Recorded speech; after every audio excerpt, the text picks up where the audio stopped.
Hello everyone and welcome back to my channel. Thank you for joining me here today for a brand new video, and before I start, thank you guys so much for donating to Tanji's vet fund. His surgery procedure will be completely covered, so that's a huge weight lifted off of our shoulders.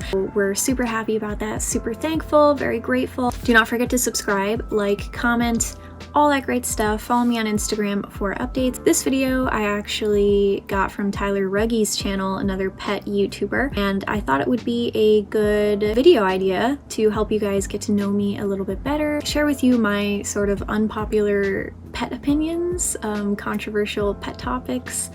I might get a little bit of hate for this video, and that is fine.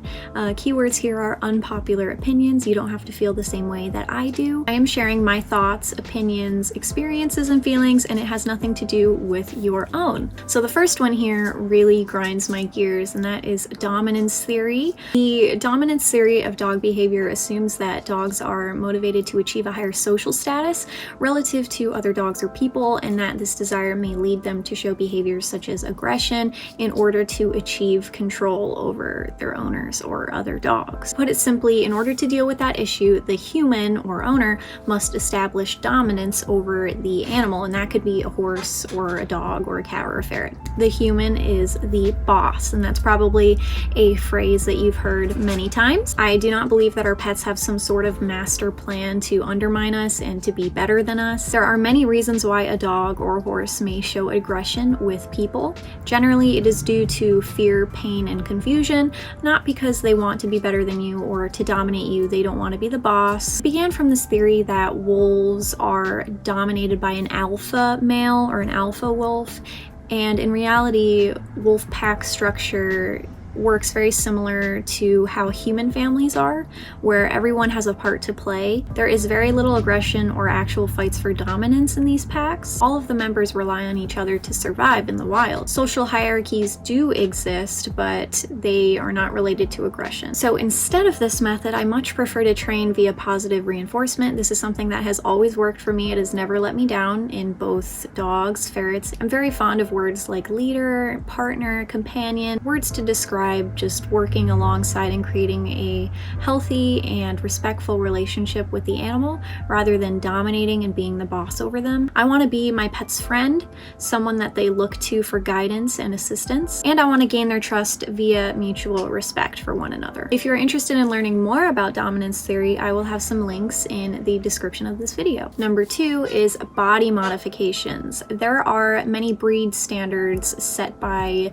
organizations like the AKC, and so breeders have to follow these guidelines such as tail docking, ear cropping, in order to maintain that breed standard, and in order for them to be able to have their dogs shown in competitions, they have to follow those regulations. You can have dogs that don't follow these types of rules, like a Weimaraner with a long tail, but they won't be able to actually be shown in those bigger competitions, and they will be looked down upon by people like the AKC because they're not following that breed standard, and they will never be considered a proper example of the breed, which is very sad. Also, do not support declawing of cats and trimming horses' whiskers before horse shows. That's a very common one. I've never done that. I don't believe that that's necessary either. And people also actually dock ferret tails. Some breeders do dock their tails, and that's just, it's ridiculous to me. Number 3 is training collars, and this is something that I've always wanted to avoid talking about publicly because a lot of people have very strong opinions on this. I say this a lot, but I've been working in pet care for a long time now, and I've seen many people use these collars, and I'll tell you right now that almost all of them, if not all of them, were using them incorrectly. So I have a bit of a bias when it comes to these collars. Seen some online that appear to be using them correctly, but it seems the bulk of people, the majority of people that use this equipment they're not using it properly. Many people use like the prong collar and the e-collar as just a reminder for the dog to behave like on walks and whatnot without them having to pull backwards on their neck. Sadly, the people that I've met that use the prong collar, for example, use it to, you know, pop them, used in a very proper manner, actually used as more of a punishment, or just a way to get their dogs to walk politely on a leash without having to train them. Many dogs that I had met personally that had used the prong collar had a negative association for it. A lot of them actually would fight me when I tried to put it on to bring them back to their owners. A lot of them were very sensitive around their neck. After I'd take the collar off, they would get aggressive with me. They clearly were not happy to have that piece of equipment on. The e-collar is used in many ways. Some people use just the vibration feature, some people just use like a beeping sound that it has, and many use it in times of recall or during hunting sports, stuff like that, just to get their dogs to come back when they're not within range of being able to hear their owners. However, in my experience, it is almost always used incorrectly, at least with the people that I've met in person, and it's been a lot. I've only ever seen it used as a punishment for dogs that get up on furniture, for dogs that jump on people, for dogs that are excitable, that bark even. Instead of actually training your dog to not do those behaviors, these people use this collar as a form of punishment. Eventually, your dog is going to have a negative association with that, and most likely it will pool over into a negative association with their owners, and you're not going to have that mutual respect, that understanding between each other, that loving and happy relationship that you want, that all pet owners should strive to achieve. You're not going to have that if they are, you know, being punished all the time. Please do not rely on e-collars for training simple behaviors. There is no reason why you should be using an e-collar to train your dog how to sit, how to lay down, how to wait patiently. These are all behaviors that can be trained within just a few days, just a few weeks via positive reinforcement training. So because it's been used as more of a quick fix for people, I naturally have a negative association with it as well. That being said, I don't want to offend people who actually use these tools, you know, properly. I just personally would never use an e-collar or a prong collar on my dogs. I don't see the need for it. I have had much success training via positive reinforcement, training my dogs to walk politely on leash, to come when they're called. I don't do, you know, hunting and whatnot, so I don't really see a need for those tools for me personally. Number 4, we have bully breeds. It's really unfortunate that this has to be on my list, but because of breed-specific legislation, bully breeds are discriminated against all the time. You see it in the media, you see it in real life, because they are now perceived as a dangerous breed due to the media. As someone who has interacted with hundreds, and I mean hundreds, of bully breeds, and that includes, you know, pit bulls, pit bull terrier mixes, you know, breeds that even just remotely look like a pit bull terrier, I can say with confidence that I have never once in my entire life felt threatened or scared or have been hurt by one of those breeds. If anything, it's actually been the exact opposite. These dogs have always been overly friendly with me. They're very loving, and they're like the perfect lap dog, in my opinion. On the contrary, I've actually been scared of many labs, many golden retrievers. I've been bitten by golden retrievers, chihuahuas, small dogs. In my eyes, those breeds are more likely to scare me. I do unfortunately have people in my life that have this opinion that pit bulls are, you know, dangerous dogs, that people shouldn't own them, and all of them have the same thing in common. They have never actually interacted with a pit bull in real life, and I wish that they could and they would, you know, have a different opinion.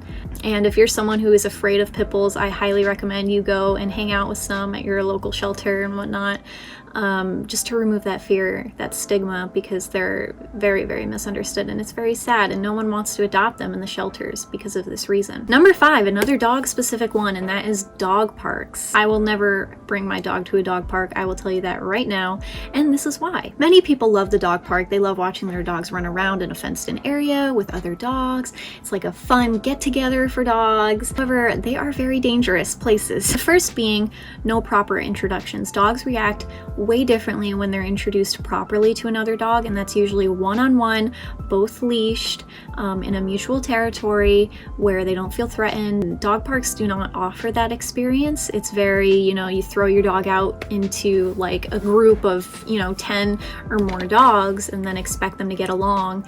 Very rarely does that actually happen unless all the dogs, you know, are well-mannered and have experience interacting with other dogs, but you can't always trust that because dog parks are a free-for-all. Anyone can go to them. A lot of dogs get kennel cough from going to the dog park. They get bit. I've seen many dog fights break out in dog parks. You've probably seen them too on YouTube and whatnot, or even in real life, due to the lack of proper introductions. It is so important that you do this, and the dog becomes quickly overwhelmed, and because they cannot speak English, you have to be fully responsible, and you have to do your research and understand dog behavior, because things can happen in like a split second. I've seen it happen working in dog daycare, that a dog can just turn in like a minute, like not even, and out of nowhere.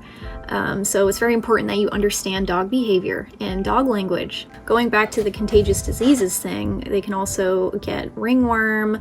Conjunctivitis is a very, very popular one. There are many ways of allowing your dog to socialize properly, some of which include puppy classes, youth group classes, dog groups, dog sports, some of them. These all give proper opportunities to socialize with dogs that have manners and have experience with other dogs, and it's in a safe environment, very small scale. Number 6, now this is a big one, and that is buying from a breeder.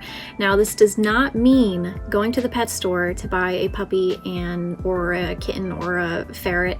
This is entirely separate. Reputable breeders should not be seen at all in the same way as Marshall Farms or the big mass producers of animals. I do not support buying pets from pet stores. That being said, I don't have a problem with buying from reputable breeders. And no, that does not mean backyard breeders. That does not mean your neighbor when they keep having accidental litters and selling their puppies for $600 a piece. No, that's not what I'm talking about. I'm talking about the breeders that do health screenings, that are very selective with who they choose to breed. These people have contracts with potential owners to make sure that if they can't keep the animal for whatever reason, they go back to the breeder. They have contracts to spay and neuter and so on. These breeders also allow people to see where the animals are being raised, which is a very important thing. Yes, we do have an overpopulation of dogs and cats in shelters. This is a fact. However, breeders, their purpose is to better the breed in question. There are, however, many breeds that I feel like shouldn't have ever been bred. They should have never existed, and they're just so poorly put together that, oh God, just some awful breed combinations out there. And so I'm not a huge fan of that. I'm not a fan of a lot of the designer luxury type breeds, especially the Golden Doodle. And if you have a Golden Doodle, please do not take this personally.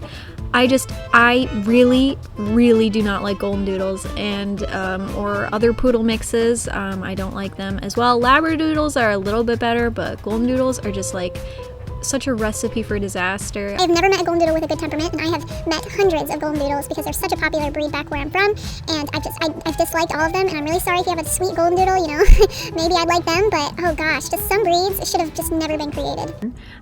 That's why they're so selective. They make sure that no hereditary diseases and problems get passed down to the new generation, and without having these reputable breeders, we would have a much larger incidences of disease, hereditary problems, genetic problems, because no one is breeding them properly anymore.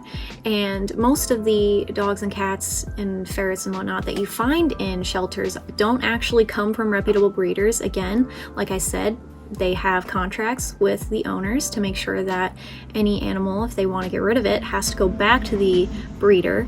And if the people can, of course, choose to go against that, but they're at risk of the breeder suing them and so on because they broke the contract. I will most likely be buying a puppy from a reputable breeder in the future. I just want to put that out there right now so people do not get frustrated with me when that time comes. Working in pet care, I know what will fit in with my family. I have met many breeds and many different personalities within each breed. And I think I have a general idea of what I want. Having ferrets that are cage-free, I have to be extremely cautious with what I bring into the house. That includes middle-aged to older dogs, to even, you know, older puppies. I have to be very careful with, because I mean, you can't make that risk with a animal that you don't know. in just a split second, like I was talking about with the dog parks, they can snap and really seriously harm or even kill my ferrets, and that's not, you know, something that I want to risk. And that is significantly decreased, that risk, if I get a puppy and I raise them with the ferrets, alongside the ferrets. Of course, that risk is still there. That's why you shouldn't leave them unsupervised together, which I don't plan on doing. But as long as you have that experience and that knowledge of how to raise puppies properly and how to train them, you should be fine, and I have that, so I'm not too worried. By starting with a puppy, you have more control over how they behave as they get older. Now, that's not to say that you cannot find, you know, perfectly great puppies in shelters, which I will definitely be looking at shelters, breed-specific shelters in other states as well, to see if I can find a puppy there before going to a breeder, but I'm not going to say that that option is not there for me. Number 7, we have animal sports. This is also another big one, and I have mixed opinions on it. There are sports that I don't like, and then there are sports that I do. The ones that I don't like include greyhound and horse racing. I also don't like a lot of rodeo events. A lot of the ones that I've seen in person are horrific, to say the least, as well as bullfighting and fox hunting with a real fox. I don't agree with that either. I really do not like the concept of forcing animals to do very physically and mentally taxing events against their will. I'm not super keen on that.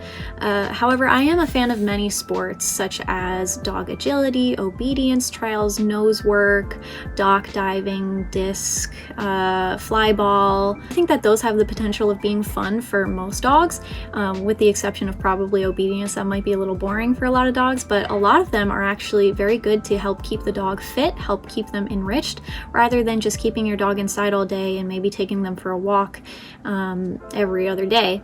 This is a very good way of keeping their brains stimulating and keeping them very fit, I think is the key. A lot of our indoor dogs that don't do anything, you know, along those lines they tend to be overweight or just lazy.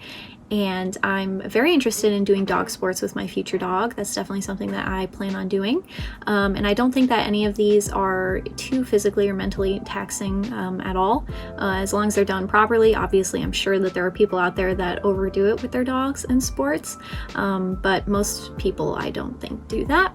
Number 8 is a horse-related one. We have bits, spurs, and whips. Out of all of these, this one is probably one of the most controversial, believe it or not, because these tools are used very frequently in the horse community if you are unfamiliar. And if you voice your opinions against any of these, it's a pretty big sin in the horse community. People will attack you over saying, you know, not to use these pieces of equipment, sadly. I used to be one who relied very heavily on these items, aside from spurs, but people can change over time from learning and through experience, and I have learned and I have experienced, and I have come to a conclusion that I do not like using bits, spurs, or whips on my horses. Let's start with bits. There are many of them out there, and I think that everyone can agree with me on this, that are just completely unnecessary and borderline cruel or are cruel, and I can't stand behind these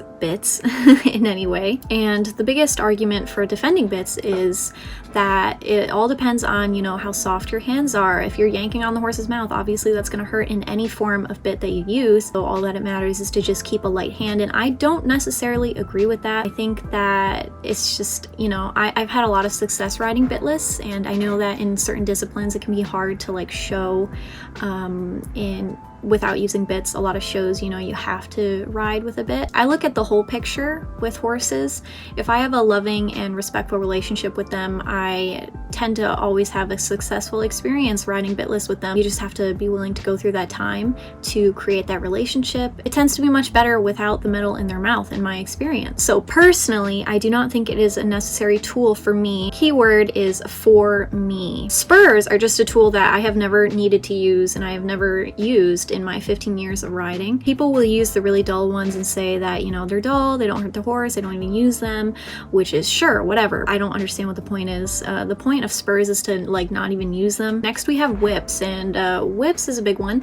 Many people claim that proper use is to just use it as like a reminder before going over a jump to make sure that the horse pays attention and does not refuse. I never really understood that logic, because if your horse is constantly refusing jumps or just not having a good time, that might be a sign that you should, I don't know, get off and reassess what you're doing with the horse. You know, why push and force your horse to do something that it doesn't enjoy doing? Again, in my 15 years of riding, I've never actually needed to use a whip. Sure, you know, I'm not doing cross country, I'm not doing eventing competitions, but I still wouldn't use it. But also, I understand whips being used like on the ground during groundwork as an extension of your arm. As long as the horse doesn't see it as, you know, like a punishment item, I think that that's fine. As long as they don't have that association and you're just really using it as an extension of your arm, then sure, that's fine. All disciplines of riding are different. I am just a casual rider. I don't show anymore, but I do see all of these items being misused in the show ring, and so I can still talk about it. It is relevant and I have an opinion, and just because I'm not, you know, a pro rider doesn't mean that I'm not entitled to having an opinion. Most riders will have an issue with what I say, and that's fine, but the purpose of this video is to explain my point of view. The last one that we will be talking about today is vaccines. I'm only going to be discussing this with ferrets because with dogs and cats, they have much less of a risk of reaction with vaccines. There is an issue with them with over-vaccination, but that's probably a topic for another video, focusing on vaccines for ferrets, because they are a very tricky species to vaccinate. They are much more prone to vaccine reactions to dogs and cats. Again, that is a fact, that is not an opinion. There seems to be more of a risk with the distemper vaccine than the rabies. There was a study done that proved more reactions happened in ferrets that received both vaccines and in the same period, and then more with just the distemper vaccine, and then a very small amount with the rabies, but it still does happen. Reactions vary from vomiting, lethargy, to anaphylactic shock, and even death. These can occur within 30 minutes to 48 hours of vaccine administration, so you really have to keep an eye out for this. It has been proven also that over time, as ferrets are vaccinated, because it is recommended to do it yearly most of the time, that each time there is a higher chance of them actually developing a reaction. For this reason, and also the reasons before, many vets actually advise against vaccinating for distemper and will only do rabies, and some veterinarians actually do not recommend vaccinating for either of them because the risk is just so high. But there are many people who believe that the benefits outweigh the risks with vaccines, and they choose to do it regardless. In ferrets kept indoors, exposure to rabies is very slim to none, but distemper is a higher risk because it is an airborne disease. Overall, it's a personal choice if you decide to do this via your veterinarian and yourself. Just please do your research and err on the side of caution, you know, before doing anything, and make sure that you are very solid in your beliefs. The only straight opinion that I will say on this, because I don't want people to listen to me and only me and not do their research, there's a risk for both. You know, there's a risk for vaccinating them, and then there's a risk not vaccinating them. So as long as you understand that, but that's all I'm going to say on it personally for my opinions, because again, I don't want people to take what I say and follow only that and not do their outside research. Going by what I say, you probably know how I feel on it. So that is all that I have for you guys today. I hope you enjoyed this video. Hope you learned a little bit more about me, and please, again, do not feel offended by the things that I've said in this video. Again, all my opinion, I'm entitled to my opinion, and it's not a reflection on you, how you ride your horse, how you take care of your dog. We all have different opinions, and I think it's important that we exercise more openness, it's something that I struggled with growing up. I was very stern and strict in my beliefs, and if anyone went against what I thought, they were automatically canceled in my brain, and I didn't want to associate with those people.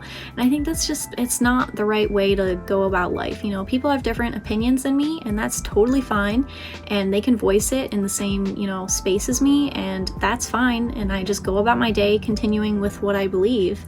And I think it's important for people to remember that. I think many people still to this day are so quick to cancel people because of what they believe in. So now I have friends with differing beliefs than me everywhere, and it's awesome, and we can, you know, have a normal conversation without one person freaking out and being like, oh, I can't believe you don't believe this or you believe that. But anyways, hope you enjoyed the video, and I will see you on my next one. Bye guys.